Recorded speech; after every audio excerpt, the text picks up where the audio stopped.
Բարև ձեզ սիրելի ունկնդիրներ, ես Օֆելիա Կամավոսյանն եմ, հանրային ռադիոյի եթերում կրկին երկրորդ շնչառությունն է, առաջին հայկական մեդիա նախագիծը, նախատեսված ավագ սերնդի ներկայացուցիչների համար։ Մենք խոսում ենք 60 եւ ավելի տարեկան անձանց հուզող բոլոր թեմաների մասին՝ առողջ ապրելակերպ, սննդակարգ, հոբիներ, վաստակած հանգիստ, աշխատանքային իրավունք։ Հաջողությունների պատմությունների շարքում մենք ներկայացնում ենք այն անհատներին, որոնց կյանքը կենսակերպը կարող է օրինակ լինել բոլորիս համար։ Այնպես որ նոր երկրորդ շնչառություն վերցրեք, այսօր ես շատ պատվավոր հյուր ունեմ, իմ հյուրը Արա Բաբլոյանն է, մանկական վիրաբույժ, ուրոլոգ, պետական գործիչ, բժշկական գիտությունների դոկտոր, պրոֆեսոր, Արաբկիր կենտրոնի հիմնադիր, պարոն Բաբլոյան, որ բոլորը թվարկեմ, եթերի ժամանակը կգնա։ Ողջունում եմ, շնորհակալ եմ, որ այս հանդիպումը կայացավ, իսկապես գնահատում եմ։ Ես էլ շնորհակալ եմ, որ հրավիրել եք այս հարցազրույցին։ Պարոն Բաբլոյան, շատ անկեղծ լինենք, անցած օրը երթուղայինը Շիրվանզադե փողոցից թեքվեց դեպի Մամիկոնյանց, մի կին այսպես ասեց. Բաբլոյանի մոտ կկանգնեք, էլի։ Ոնց է ապրել մի քաղաքում, որտեղ անունը արդեն չասեց Մամիկոնյանց փողոցում, չասեց Արաբկիր կենտրոնում, այսինքն ինչպես է ապրել մի քաղաքում, որտեղ ձեր անունը արդեն բրենդ է, արդեն շատ դրական բաների մասին է խոսում, խորհրդանիշ է։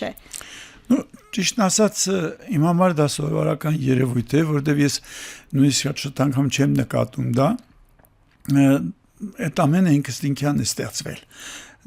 Հավանական է ինչ-որ տարիների ընթացքում ստեղծվել է եւ բնական եմ ընդունում։ Ինչու բժիշկ դարձաք, երբ որոշում կայացրիք։ Գիտեք, ես բժիշկների ընտանիքից եմ, հայրս բժիշկ էր, մայրս բժիշկ էր, ավելին ասեմ, մայրս վիրաբույժ էր։ Այնպես որ մեծ եղբայրս ավարտել էր բժշկական ինստիտուտը եւ ամբողջ մթնոլորտը այդպես էր։ Շանս չկար։ Չի ասի, որ շանս չկար, բայց ոնց որ թե այսպես ինքը մթնոլորտը այնպես էր, որ ես ինքս ընտրեցի դա եւ ի տարբերություն կարող եմ մի հատվածի այն ժամանակվա բժշկական ինստիտուտ ընդունվածների այն ժամանակ ինստիտուտ էր կոչվում, կային մարդիկ, որոնք որ բուժական ֆակուլտետ էին դիմել եւ չէին հավաքի համապատասխան բալեր եւ ընդունվեցին մանկաբուժական, ես ի սկզբանե տվել էի մանկաբուժական ֆակուլտետ, այսինքն իմ ընտրությունը երեխաների հետ աշխատելու եղել է հենց ի սկզբանե եւ ես չեմ փոշմանել։ Ինչով են առանձնահատուկ երեխաները մեծահասակներից։ Նախ եւ առաջ երեխաները ազնիվ են, պարզ են, բաց են եւ շատ հաճելի է, երբ որ նամանավանդ դու գիտես, որ առավել եւս դու պատասխանատու ես, քանի որ քո բուժարուն, քո պացիենտը ինքը գրեթե 100% քեզանից է կախված։ Երբեմն չի խոսում։ Իրենից կախված չի։ Իրանից իհարկե կախված են որոշ բաներ, որոնք գենետիկ հակումներ կան, դրանք արդեն ավելի մասնագիտական բաներ են, բայց ուղղակի որպես բուժարու իհարկե շատ ավելի հաճելի է երեխաների հետ աշխատելը։ Հետո չեն խոսում, խոցելի են, չէ՞, մի տեսակ ավելի երբեմն չեն խոսում, երբեմն։ Այո, դրա համար էլ իմ ամբողջ այդ մոտեցումը կառուցված է դրա վրա, որ երեխաներին պետք է ստեղծես այնպիսի մթնոլորտ, որպեսզի երեխան ինքն էլ ընդունի քեզ։ Այսինքն շատ անգամ ոչ թե ինքը քո մեջ տեսնի բժիշկ, ինքը տեսնի քո մեջ իրեն ընկեր, իրեն աջակցող, իրեն այսպես բարի վերաբերմունք ցուցաբերող մի անձնավորության։ Սա որ ասում եք, հիշում եմ մեր հանդիպումից առաջ դե հարցերը մտմտում էի շաբաթներ շարունակ, մի կնոջ հանդիպեցի, բոլորովին պատահական, որի տղան արդեն 45 տարեկան է, ու հիշեց ինքը, որ դուք պատկերացնում եք ինչ եմ ասում, 40 կես դար առաջ, երբ որ դուք կարծես թե մանկական հիվանդանոցում եք աշխատել, երրորդում ասում, որ դուք եք եղել, այսինքն մի միջամտություն եք կատարել, համարցակ եք եղել այն ժամանակ դեռ երիտասարդ, ու այդ մարդը արդեն 45 տարեկան, բայց իրենք ձեզ դուք ոչ մեկին չեք ճանաչում այդ մարդկանց, իսկապես անձնապես չեք ճանաչում, բայց բոլորը բոլորը գիտեն Բաբլոյանը։ Այո, լինում է այդպես, որ ինձ մոտենում են, ասում են դուք ինձ հիշում եք, հետո ասում են չէ, դուք չեք կարող հիշել, որովհետև ես 2 տարեկան էի, 3 տարեկան էի, բայց այդ ժամանակ որ իրանք հիմա մոտենում են, արդեն 30-40, ինչպես որ նշեցիք, տարեկան են, իհարկե, բայց կան դեպքեր, երբ որ մենք իրականում ես հիշում եմ, ասենք առանձնահատուկ դեպքեր։ Բայց դեպքով էլի, անձով դեմքով չեք հիշում, անունով չեք հիշում։ Այո, դեպքով եմ հիշում, այլ ոչ թե շատ անգամ դեմքով։ Պարոն Բաբլյան, ունեք այսպեսի sense պայմանական ասենք օրագիր, հաշվարկ, թե անհաշիվ են դեպքերը, որ ձեր ձեռքի տակով եկել, անցել ու կյանք եք տվել երկրորդ կյանքը շատ հաճախ։ Ну, չէ, ճիշտ ասած, տենց չունեմ տենց հաշվարկ, տենց եւ իմաստ էլ չունի երևի տենց հաշվարկ պահելու, որովհետեւ դու օգնում ես այնքան, ինչքան կարող ես եւ ինչքան կարիք ունեն, որ իրենց օգնես։ Դրա համար կարծում եմ, որ անիմաստանման հաշվարկ մարդիկ իրենց հաշիվը պահում են, բան վերևներում այդ հաշիվները պահում են։ Իրենց կպահեն երևի թե։ Պարոն Բաբլյան, ինչ հետաքրքիր մի բան, դուք այսօր արդեն գիտական գործունեությամբ եք, կազմակերպչական, այսօր ձեր առօրյան ինչպես է անցնում, ինչպես է կառուցում ձեր օրը ամեն օրը։ Դե ճիշտ ասած, ես ոնց որ եւ առաջ եւ հիմա ոչինչ չի փոխվել, ես առավոտյան վեր եմ կանգնում գնում եմ աշխատանքի, վերադառնում եմ երեկոյան ուշ, գործը շատ է, աշխատանքը շատ է եւ կա թե մասնագիտական հատվածը եւ թե ինչպես ասացի գիտական, կազմակերպչական, հիվանդանոցը կարիք ունի շատ կազմակերպչական հարցերի այսպես անընդհատ աշխատանքի, միևնույն ժամանակ փորձում եմ շարունակել ոչ միայն հիվանդանոցի սահմաններում աշխատել, այլ եւ դուրս առողջապահական ավելի սահմաններում նախարարության հետ աշխատանքը բավականի լայն է եւ հստակ միջազգային կազմակերպությունների, մասնագիտական կազմակերպությունների մի խոսքով այնպես է որ իմ առօրյան բավականի հագեցած է եւ հետարքիր է։ Ժամանակը հերիքում է։ Ոչ միշտ։ Ունենում եք այդ զգացողությունը, որ քիչ առաջ ավելի շատ էր հերիքում, քան հիմա, թե նույն տեսակի չի հերիքում ժամանակը։ Գիտեք, գուցե առաջ ավելի էր հերիքում, քան թե հիմա։ Քանի որ երբ որ ընդլայնվում են քո այսպես պատասխանատվություններն ու գործառույթներդ, դու փորձում ես այդ ամենը հասցնել։ Եվ իհարկե ժամանակը ֆիքսված է, ինքը անսահման չէ, բայց գործերը նրանք անսահման են։ Դրա համար շատ անգամ լինում է այնպես, որ ժամանակը չի երիքում։ Ինչից եք ջղայնանում, պարոն Բաբլյան, ինձ թվում է դուք երբեք չեք ջղայնանում։ Չէ, այդպես չի, ես ջղայնանում եմ։ Ինչից օրինակ։ Դե տարբեր պատճառներ կարող են լինեն, եթե ասենք աշխատանքի առումով, եթե տեսնում եմ անուշադրություն հանդեպ, ասենք բուժառուին, պացիենտներին, մարդկանց հետ վերաբերմունքի ոչ ճիշտ վերաբերմունքից կարող եմ նեղվեմ, կարող եմ նեղվեմ, եթե մի բան շատ մանրամասը բացատրում ես եւ պատկերացնում ես, որ դա հստակ է, այդպես պետք է անեն եւ մարդիկ չեն անում ոչ թե դրա համար, որ չեն հասկացել, գուցե զլանում են, չեն ուզում անեն, ժամանակ դու նեղվում ես իհարկե, բայց ինչ խոսք, որ պետք է առավել հանդուրժող լինես, որովհետև ոչ միշտ եւ ոչ բոլորն են անմիջապես պատկերացնում այն ինչ որ դու ուզում ես ասել եւ դրա համար պետք է այսպես համբերատար մարդկանց բացատրելով, հետները աշխատելով գնալ առաջ։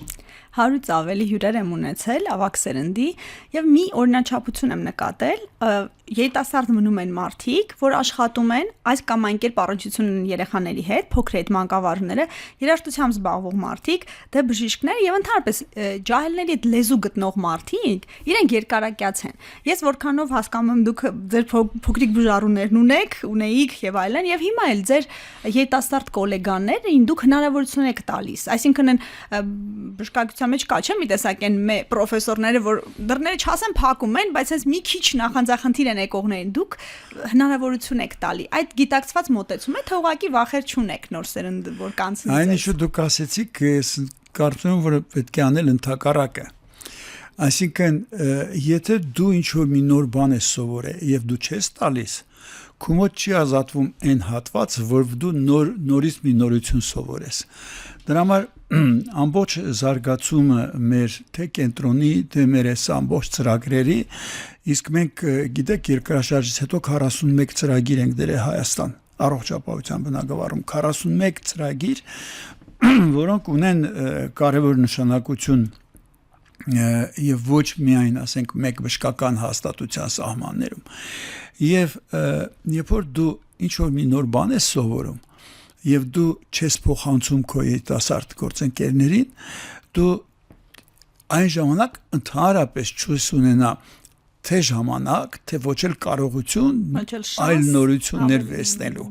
դրա համար եթե դու ուզում ես շատ նորություն սովորես եւ շատ նորություն բերես քո երկրին քո ժողովրդին դու պետք է տաս որպեսզի ստանաս մինչեւ չտաս չես ստանա հա կա այդպիսի օրինաչափություն մենք ասում ենք որ ուղեղի աշխատանքը խթանելու համար նորություններ են պետք եւ երկարակյացան հետաքրքրասեր մարդիկ ձեր ասածը մի տեսակ համահունչ էր սրան ինչու որտեվ դուք հետաքրքրասեր եք ճամփորդում եք նոր բաներ սովորում եք նորարար եք ձեր գործում ես կարծում եմ որ դու միշտ պետք է սովորես Եթե դու չես սովորում, ուրեմն դու ավարտվել ես քո կյանքը։ Այսինքն դու այլ ոչինչ ես։ Սովորել նկատի ունեք մասնագիտական, թե? Ամեն ինչ, որովհետև գիտեք հիմա որտեղ մենք նայում ենք մեր փոքրիկներին, թորնիկներին, ոնց են իրենք, ասենք, այդ տարբեր էլեկտրոնային սարքերով զբաղվում։ Մեզանից հմուտ։ Ու տեսնում եք, ինչքան հմուտ են, չէ՞։ Նույնիսկ իրենցից մենք պետք է բան սովորենք։ Որ տեսնենք թե ինչպես է լինում որ իրենք ավելի հեշտ են կարողանում դա անցնել քան թե ասենք մենք երեխաների թորների հետ ոնց եք լեզու գտնում ծորներ չունեք չէ չունեմ բայց կարող է շուտով ունենալ առաջ աստված ոնց եք լեզու գտնում քաշվում եք քաշվելով են շփվում ձեզ հետ թե ընկերաբար կարող եք նաև հավասարի պես չէ գիտեք իմ համար ինչն է կարևոր որ իրենք նախ եւ առաջ ինձ այո որպես պապիկ են ընդունում բայց երկրորդը օրինակի մեծ թորը որը սովորում է Բելգիայում եւ հիմա ավարտում է արդեն պաշտպանեց իրեն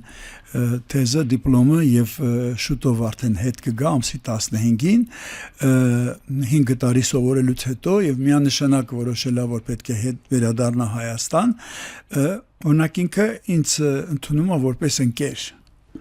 Եվ ինքը ավելի հաճախ իմ հետ կիսվում է, քան թե մինչև ծնողների հետ կկիսվի։ Սա շատ լավ ցուցիչ է, շատ լավ ցուցիչ է, ընկերներ եք, անջրպետ չկա։ Այդ էլ հետաքրքիր երիտասարդության։ Պարոն Բաբլյան, որ ժամանակը, ասենք հիպոթետիկ, հետ տալու հնարավորություն կար, մի 20-30 քանի տարի հետ կտայիք, որտեղից կփոխեիք ընթացքը ձեր կյանքի, ինչ-որ մի բան կփոխեիք, ասեք էլի։ Գուցե շատ բան չէի փոխի, բայց քանի որ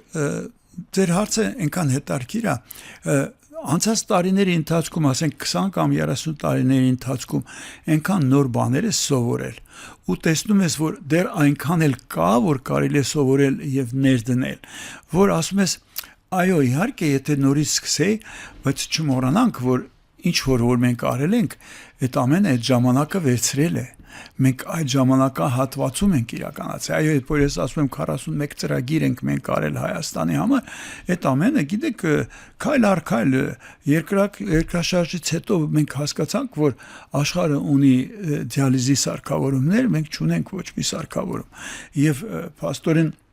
Մարդիկ մահանում էին ու մենք չգիտեինք որ դրա փրկությունը կա այսինքն մենք կարող ենք գուցե ինչ-որ չափով գիտենք բայց քանի որ չունեինք կարողությունը այսինքն տեսեք այդ ժամանակվանից սկսած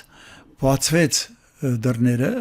բացվեցին հնարավորությունները ու մենք կարողացանք ստանալ նոր ինֆորմացիա եւ նոր գիտելիք ու նոր ներդրումներ նոր բաներ վերեցինք Հայաստանի համար եւ քայլ առ քայլ գնացինք առաջ ճգնաժամերն են չէ նաեւ ստեղծում այդ հնարավորությունները ճգնաժամերը այո եւ նո գիտեք ոնց է ճգնաժամը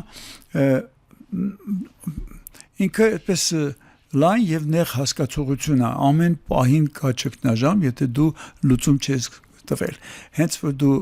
տեսնում ես կա դժվարություն, դու լուծում ես տալի ու այդ ճգնաժամից դուրս ես գալիս։ Հեսա Պետք է կանխարգելել, թե այո, կարևորը կանխարգելելն է, որ եթե ունես հնարավորություն հասկանալու թե ինչ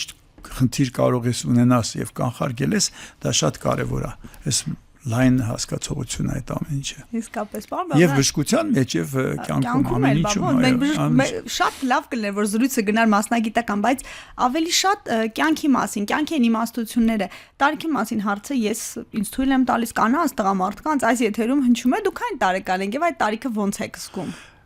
Ես 78 տարեկան եմ, չեմ թաքցնում։ Շատ հարցին փիլիսոփայորն եմ մոտենում։ Ես շատ հավանեցի, երբ որ Շուֆուցինսկին իրեն 75-ամյակներ նշում, ասեց սկիզբը ոնց որ ուզում էի տխրել, հետո հասկացա, որ ես մոտենում եմ առաջի 100-ամյակի ավարտին։ Այդպես էլ են պատասխանել։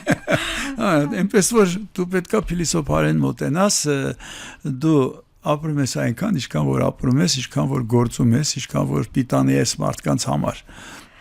Ընդունված բան կա երկրորդ շնչառություն, որ մեր հաղորդումն էլ անուն ունի, լինում է մարդկանց կյանքում этап, որից հետո վերարժևորում է, լինում առողջական խնդիրն է պատճառը, լինում է այն, որ մասնագիտություն են փոխում, ձեր կյանքում երկրորդ շնչառություն վերցնելու ժամանակը եկել է, թե դուք դեռ մի թափով գնում եք այս առաջին ամրի մեջ։ Չէ, դեռ առաջի շնչառությունն է։ Կա իսկապես։ Պարոն Բաբլան, քաղաքականությունը ոչ մեկին չի խնայում, չասեք, քաղաքականության մեջ մտնել եւ դուրս գալ մազմաքուր, դուրս գալ նույնքան արժանապատիվ բոլոր չեն կարողան մարդիկ, դուք կարողացել եք։ Ինչպես։ Գիտեք, ճիշտն ասած, դուք երևի նկատում եք, ես հիմա քաղաքականությունով չեմ զբաղվում, որովհետեւ ես զբաղվեցի այնքան, ինչքան որ կարողացա, գնահատականը թոտան մյուսները, ես իրավունք չունեմ ինքս ինձ գնահատական տամ, եթե կարողանայի ել ավելի լավ ստեղծել իմ երկրի համար ինչ որ մի բան, հավանական է կմնայի քաղաքականության մեջ։ Եթե չեմ կարողացել, ես իմանում եմ այն, ինչ որ շատ ավելի լավ եմ անում։ Դրա համար պետք է անես այն, ինչ որ դու լավ ես անում։ Ստացվում է քաղաքականության մեջ էլ մի վնասիր սկզբունքը աշխատում է։ Միանշանակ։ Եթե արդեն վնասում ես, ում գնա։ Միանշանակ։ Չնայած ձեզ ասեմ, օրինակ, երբ որ ես նախարար էի առաջի կառավարությունը անկախ Հայաստանի, որտեղ մենք ունենք եւ միջանկյալ մի հատ կառավարություն, բայց երբ որ արդեն մենք անցկացրեցինք մեր ռեֆերենդումը եւ ունեցանք մեր նախագահան ընտրվեց եւ առաջի կառավարություն ձևավորվեց, ես փաստորեն այդ կառավարության գրեթե 6 տարի առողջապահության նախարարն էի։ Օրինակ ես հպարտ եմ, որ այն ինչ որ ստեղծել ենք որպես կոնցեպտ, որպես հիմք, որպես կարգավիճակ, որպես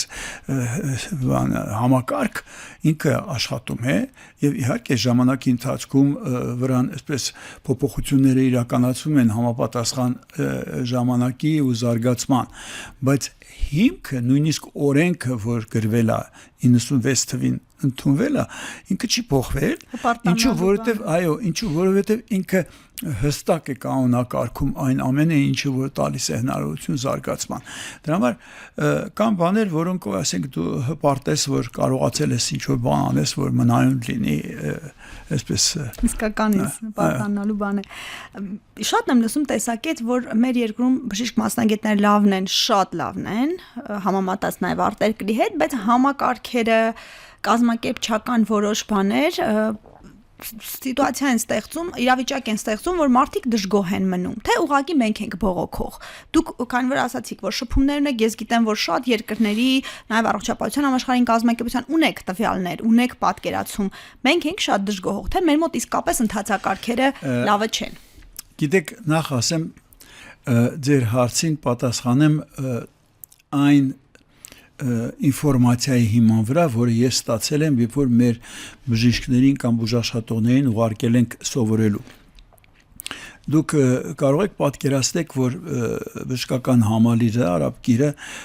220 հոգի եւ ավել ուղարկել արտասահման սովորելու ժամանակահատվածում։ Գիտեք ինչի կպատկերացնեմ, որ իմ լավագույն ընկերներն աշխատում են ու տեղյակ եմ։ Այո։ Եվ գիտեք, հիմնականում ունեցել ենք այսպիսի արձագանք, որ այո, ձեր մոտից Հայաստանից եկած բժիշկները, բուժաշխատողները իրանք ավելի հեշտ են ընկալում, հեշտ են վերցնում։ Այդ մեզ համար հպարտություն է, որ իսկապես ազգովի մենք հեշտ ենք կարողանում վերցնենք։ Իհարկե ունենք եւ թերություններ, ոչ են կարող ինքնակառավարվել, դրա համար պետքա այսպես համակարգան ուժեղ լինի, որպեսզի կարողանանք հստակ գնանք առաջ, որտեվ այդ մարդիկ, ովքեր որ հեշտ են վերցնում, իրանք ավելի հեշտ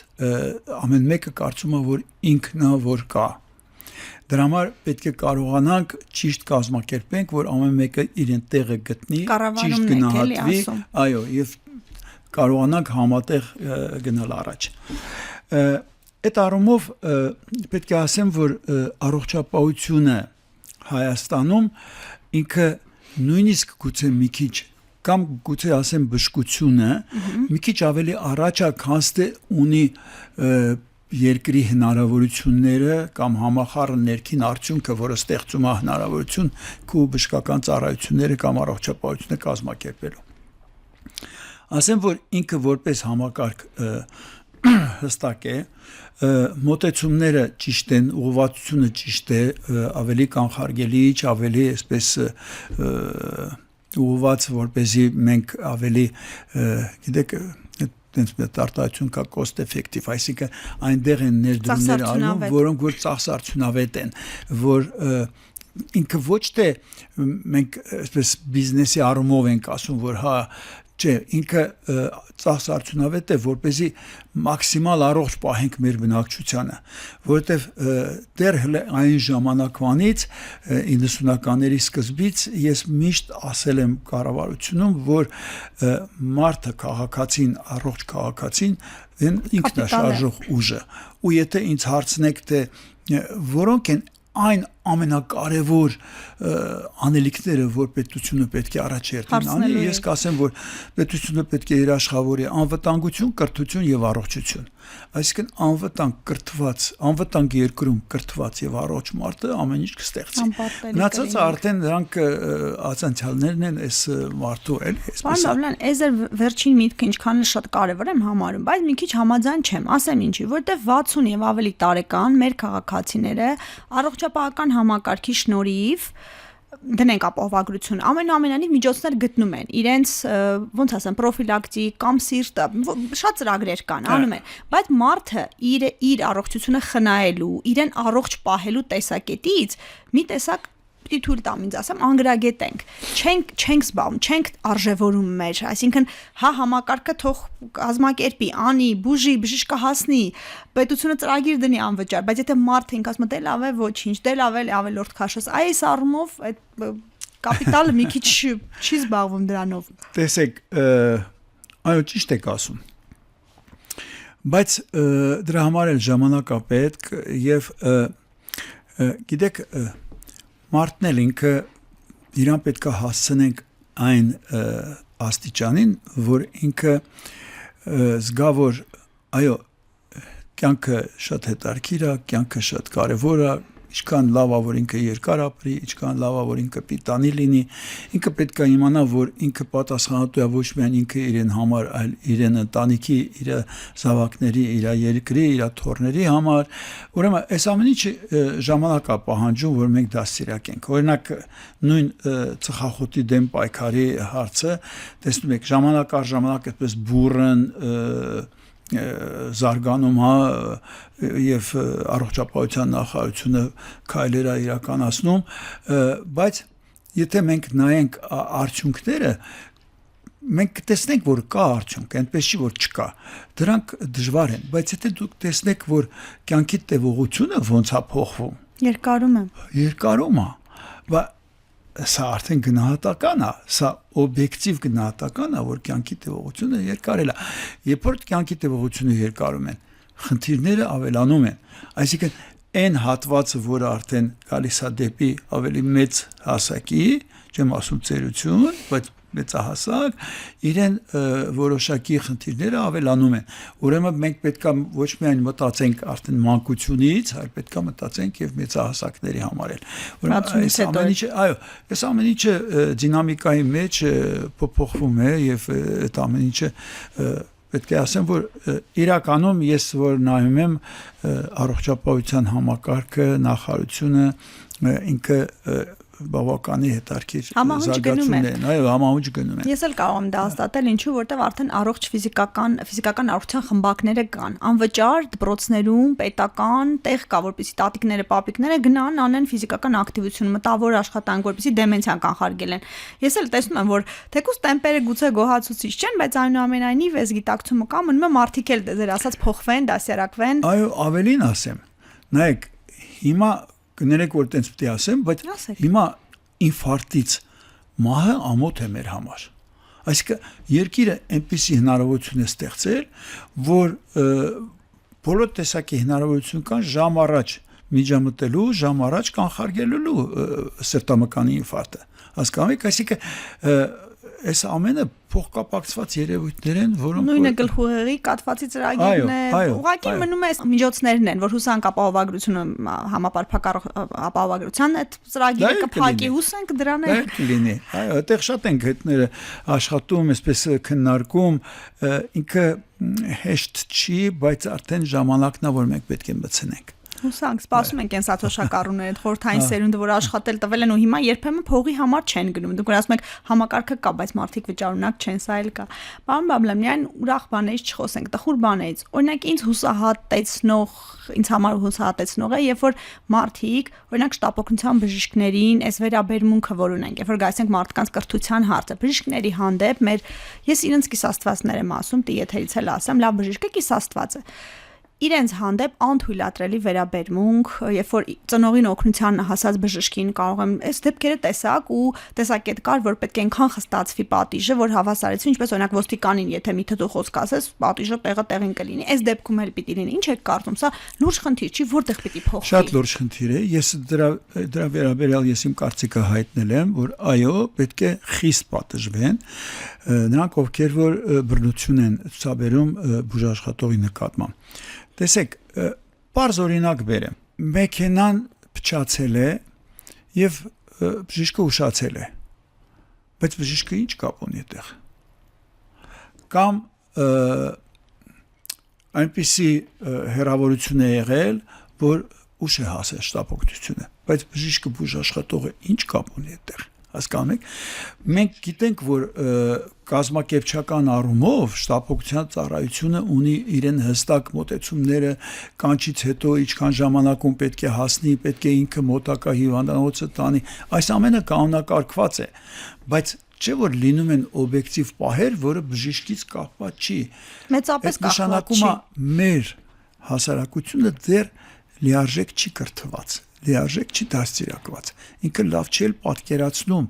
որովհետև բժիշկը, որը եկել է, որ պետք է օգնի, դու իրան փոխարինակ աջակցես, որպես ինքը կարողանա օգնություն ցուցաբերի, դու ընդհակառակը մի բան խանգարում ես եւ դրանից կարող է պատահի կորուստ ունենաս քո հարազատի առումով։ Էսա խնդիրը։ Դե ուղղակի ժամանակա պետք է երևի պիտի պատիժն էլ խստացնենք, ժամանակ դատապարտենք, նրանք էլ ովքեր որ բազմիցս որ բացատրում ենք չեն հասկանում, նրանց էլ երևի պետքա պատիժը խստացնենք, որպեսզի մի քիչ ավելի լավ հասկանա։ Հավանականական մի մաս մարդկանց, որոնք որ միայն պատժով կարելի է նրան, այսպես ասած, հասկացնել։ Երևի կներեք որ այդպես եմ ասում, բայց այդպես է։ Ցավոք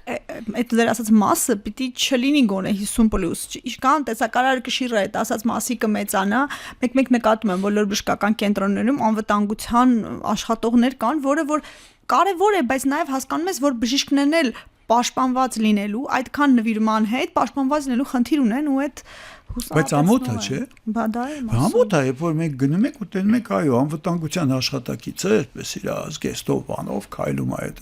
նշանակում է խնդիր կա դեռ երկրում։ Բայց մյուս կողմից, նայեք, ես ձեզ մի բան ասեմ։ Երբ որ Հայաստանը անկախություն ստացավ, եւ մենք երբ որ համեմատում ենք 15 հանրապետությունները, որոնք ստացան անկախություն, գիտեք, ամենաառաջինը Հայաստանում էր, որ բանդիտիզմը վերացավ, որ գիշերը կարող էին մարդիկ հանգիստ դուրս գային փողոց քայլեին։ Մենք այդ օրերը լավ ենք հիշում։ Իրականում ինքը անվտանգ երկիր է, անվտանգ հասարակություն է։ Ուրեմն կան բաներ, որոնք որ մեր հասարակությունը ընդունում է, կա բաներ, որ դեռ իրան հələ այնքան էլ հասկանալի չի։ Հավանական է երևի պետք է ավելի աշխատենք։ Քրեական ենթամշակույթը մտածելակերպի այս բաներն են։ Այո։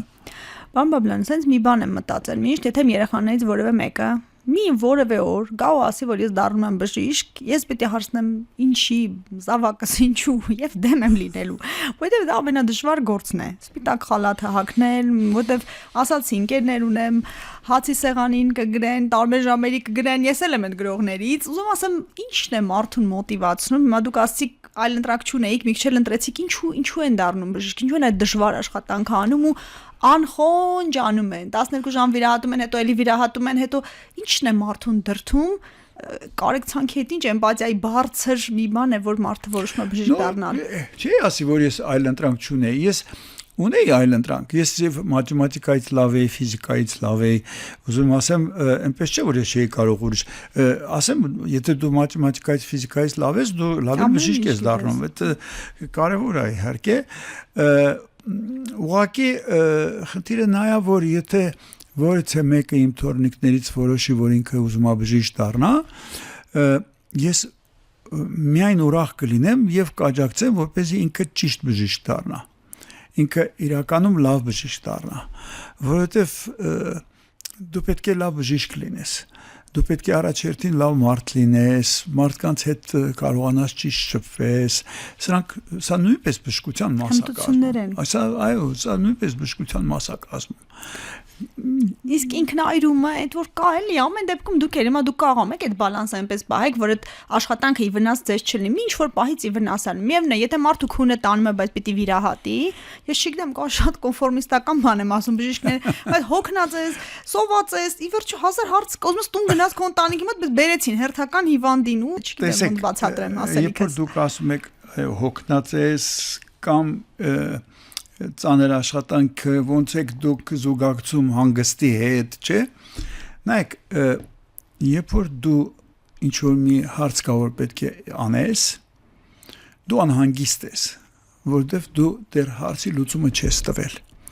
Պացիենտի չես բուժել կամ այդ գործը չես արել։ Հենց որ դու անում ես, դու հանգստանում ես։ Անկախ նրանից որ դու հոգնել ես ֆիզիկապես, բայց դու հանգստանում ես։ Մեկ էլ դրանից հետո առաջանում է երկրորդ դեպքը կամ երկրորդ խնդիրը։ Դու նորից անհանգիստ ես։ Դու պետք է հարցի լուծում տաս, որ հանգստանաս։ Դրա համար սա էլ կյանքի հենց ամբողջ դինամիկան է։ Պետք է աշխատես, որ հանգստանաս, որ աշխատես։ Իսկ սովորական չափումներով հանգիստը, հոբին, ձերը ո՞րն է, որտեղ եք հանգստանում, բայց ոչ թե գործից, այդ ձեր ասած հանգիստը ես հանգիստ չհամարեցի, բայց որ հանգստում եք ու լիարժեք հանգստանում եք։ Հոբին Ես ճիշտն ասած սիրում եմ ձկնորսություն եւ ժամանակ առ ժամանակ լինում եմ Արաքսի ափին։ Ինձ համար Արաքսը իմ սիրելի գետնն է։ Իհարկե աշխարհի տարբեր երկրներում եղել եմ ավելի մեծ գետեր եւ օվկիանոսներ եմ տեսել, լճեր եմ տեսել, բայց ինձ համար բնությունը Հայաստանի իմ հարազատն է եւ ես սիրում եմ Հայաստանի բնությունը։ Հենց հետաքրքիր հոբի ունեք, ձեզ շատ համապատասխան լռություն, մենակ եք չէ երևի գնում, լռություն, բնություն։ Այո, եւ ջրի խշշոցը։ Ինչքան հաճախ է գնում, որ դա ստացվում է, թե որ հատվածներն է գնում, եթե գախնիկ չի։ Որ հատված է գնում, հո չեք հասնում շատ հարավ։ Տարբեր, բայց ամենաշատը իհարկե ավելի մոտիկ հատվածներում եմ լինում։ Բոլոր արտաշատի կողմերը։ Բոլոր սարքավորումներն ունեք, ամեն ինչ։ Բոլոր սարքավորումները ունեմ։ Հրաշա։ Իսկ ձգնորսություն ընկեր ունենում են, ընկերով են գնում, հա, ընկերներ են ունենք։ Սոցիալական շփումները շատ է օգնում մարդկանցից, թե այնուամենայնիվ կախում մարդիկ կան ընկերներ, որոնք դա էլ ասում են, որ երկարակեցության համար կարևոր հանգամանք է։ Իսկ գտնում եմ, որ անհնարին է առանց մարդկանց հետ շփվելու ապրել։ Դա իմ համար հաճույք է մարդկանց հետ շփվելը։ Եթե նույնիսկ պետք է ինչ-որ բան բացատրես, երկար բացատրես, բան պետք է համբերատար բացատրես, ասես, այդ ամեն ինչը շփումները շատ կարևոր են։ Հետո այդ շփումները քեզ էլ դու մեկին տալիս ես, մյուսից վերցնում ես, մարդկանց հետ որ շփվում ես, դու էլ ես բան սովորում, դու էլ ես նորություններ իմանում, դու էլ ես բաներ սովորում իրենցից, այնպես չի, որ միայն դու տալիս ես, դու միակողմանի չի։ Շփումը շատ կարևոր է։ Նրանք են ավելի մեծ դժվարություններ ունենում, ովքեր որ շփում չունեն։ Այ իրանք ոնց ասեմ, մեղք են։ Իսկապես կարևոր ես էլ եմ շփվող իմ համար էլ կարևոր նշանակություն ունի։ Պարոն Բաբլյան, երկարակեցության համար, լավ ծերության համար, այս բառերը օգտագործում ենք, ամուր ընտանիքը, միակ սերը, սա էլ կարևոր հանգամանք չի, ընդհանրապես ասում են տղամարդու հաջողակ պիտի կինը, հետևում միշտ հաջողակին է կանգնած, համեստ։ Եթե քո կինդ քո մեջքին չի կանգնած, դու երբեք չես կարող անել այն ինչ որ ուզում ես անես եւ լինես հաջողակ։ Ես օֆիցիալ կարող եմ ասեմ, որ ես շատ շնորհակալ եմ իմ կնոջը, որովհետեւ բավականի մեծ բեռ է վերցրել ժամանակի հատվածում, հիմա էլ շարունակում է վերցնել այդ բեռը իր վրա, որ տա հնարավորություն, որ մենք անենք այն, ինչ որ պետք է անենք։ Քանի տարի եք միասին, պարոն Բաբլյան, կես դար կա, նշել եք։ Դե գրեթե արդեն։ Հա, Քիչ է մնացել։ Հոբելյանների տարի ա լինելու։ Քիչ է մնացել, որ նշենք։ Թող լինի, թող լավ այդ օրերը գան եւ երբ որ ասում եք ծերություն, դուք երկարակեցություն, այս բառերը ձեզ խորթ են, թե այնուամենայնիվ ջրսահմանումներ կա, ձեզ այն շատ են հերրու այդ բաները։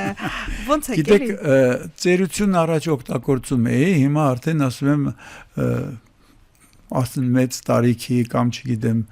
որտեվ ինքը այդ հասկացողությունները մի քիչ ավելի փոփոխական են ժամանակի ընթացքում։ Ես միշտ հիշում եմ մի դեպք կար 1-2 տարի առաջ մի ամուսիններ եկան մոտս խորհրդատվության, դե մենք ճիշտ է հիմնականում մանկական հիվանդանոց ենք, բայց մենք մի քանի ուղղություններ ունենք, որ մեծահասակների ենք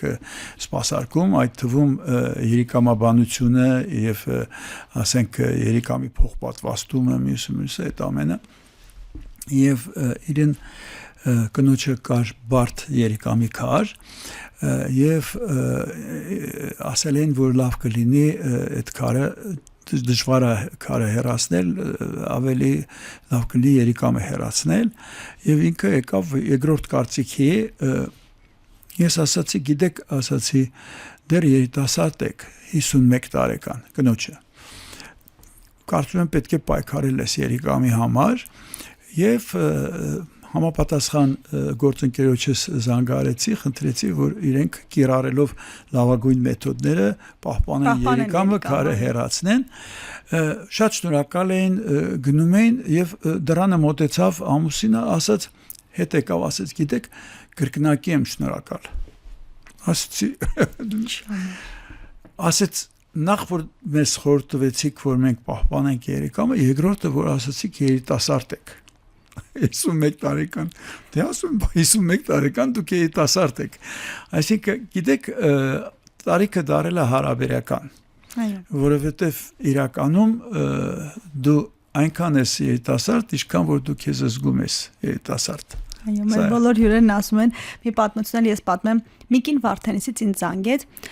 գյուղերի հարակից գյուղերի բնակիչներին հավաքել էր, կարող էր եղել ինքը ու կարել էր սովորեցնում, ասում էր որ իրենք փող աշխատան եւ պատերազմի ժամանակ էր հասկացել որ գյուղերում կարող չկա եւ հմտությունը հրաշալի գործեր էր անում, ասեց ուզում եմ գամ ձեզ հյուր, որպես ավակ սերնդի, հարցեցի ասի դուք քանի տարեկան եք, ասեց 68, ասի վայ բայց օպսոս շատ ջահել եք, իրեն թվաց թե կատակ եմ անում, բայց իսկապես ինձ համար էլ 70, որտեվ ես տեսնում եմ մարդիկ 90-ում դահուկներով թենիս են խաղում, հետաքրքիր կյանք ունեն, աշխատանքային մրցունակ են։ բայց իրենք ծեր չեն։ Հա, ծեր չեն, հեսա դրա համար ինքը այդ հասկացողությունները մի քիչ տերմինները փոխեն երեի։ Արաբկիրի մասին խոսեցիք, ձեր զավակն է, քանի տարի է, տարիները որ թվով նայեմ կհանեմ, կասեմ, քանի տարի եք այնտեղ եւ այն 41 ծրագրերը, որ ասացիք մեկը երիկամաբանությունն է, որոշ բաներ իհարկե գիտեմ, լսողության հետ կապված շատ առաջադեմ ծրագրեր տարնիշանակ, էլ որոնք են, որ կմատնանշեք։ Տեսեք, մենք 2005 թվականից սկսած ներդրեցինք սկրինինգային ծրագրերը նորացինների, որ ասենք եթե երեխան ունի հիպոթիրեոզը, իսկ մենք ըստ մեր ստատիստիկայի ունենք 1050 մարդ խորը մտավոր հետամնացությամբ, ինքը գիտեք, տենց տերմին կա կրիտինիզմ, երբ որ մարդը շատ դժվար է հասկանում, իրան ասում են կրիտին, հա, բայց կներեք դա հիվանդություն է, դա ախտորոշում է, ու դա այդ ախտորոշումը հենց բնածին հիպոթիրեոզին է բնորոշ, այդ ժամանակ է տեղի ունենում այդ մտավոր հետամնացությունը։ Եվ մենք ներդրեցինք առաջի հենց այդ բնածին հիպոթիրեոզի առաջի սկրինինգային ծրագիրը ներդրեցինք եւ պետությունը փոքր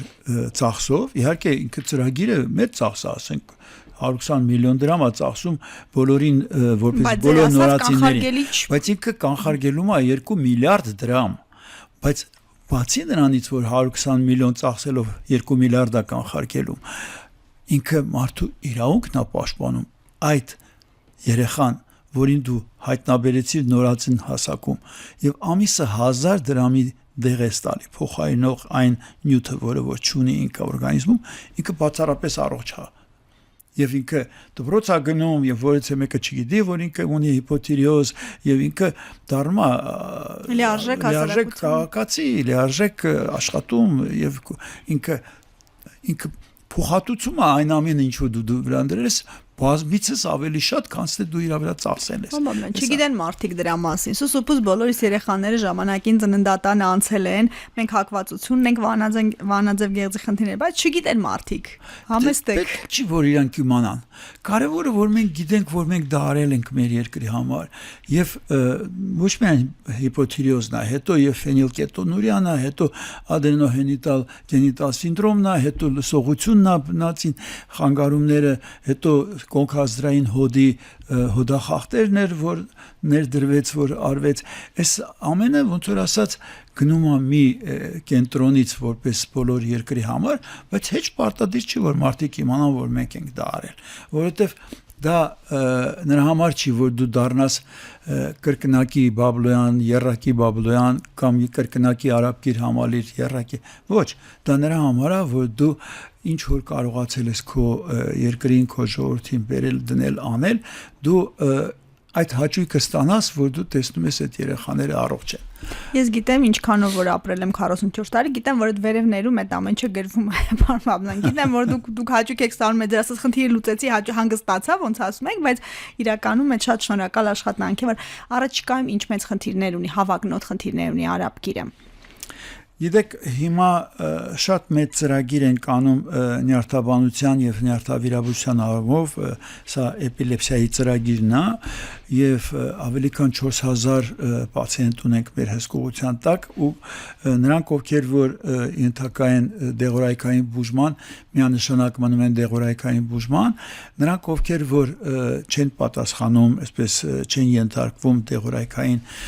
բուժման, նրանց ցուցված է վիրահատություններ, հիմա այդ ծրագիրը դրված է արդեն հիմնական արդեն գնում է առաջ, բայց էլ ավելի դրանց բարդ ձևերը կան, որ շատ խորանիստ եւ շատ փոքր օջախ, որը կարող է առաջացնել եւ դա դու պետք է անես շատ այսպես ասացիք էլի միկրո հա միկրո այս վանի մակարդակի ինքը ստերեոտակտիկ այսպես բանը էգեի որը իրականացվում է օրերով, ժամերով, ասենք մի քանի օր պետք է էլեկտրոդները գլխի մեջ հետազոտեն, որպեսզի գտնեն, եւ ձեզ ասեմ, օրինակ մենք ունեցանք դեպք, որ ասենք Ղազախստանում երեխան վիրահատվել էր եւ արդյունք չէր ստացել, ստիպված եկան այստեղ եւ մենք այդ 6 օրվա հետազոտությունը արեցինք, մի քանի անգամ եկավ երեխան, հետո արվեց աբլացիա եւ երեխան այլ չունի նոպաներ։ Այսինքն էսի մեզ համար հպարտություն է, բայց հիմա այդ ուղղությունը էլ ավելի է խորանում եւ իրականացվում է, ասենք, այս շարժողական խնդիրների մարդկանց այդ ավելի մեծահասակներին բանը, երբ որ Պարկինսոնի հիվանդությունը կա, այս ուղղությունն է արդեն զարգանում, միևնույն ժամանակ ասենք թե շնչառական բժշկության առումով եւ ալերգոլոգիայի առումով բրոնխիալ ասթմայի ծրագիրն ենք հիմա մենք իրականացնում եւ գնում ենք ապակենտրոնացման, որպեսզի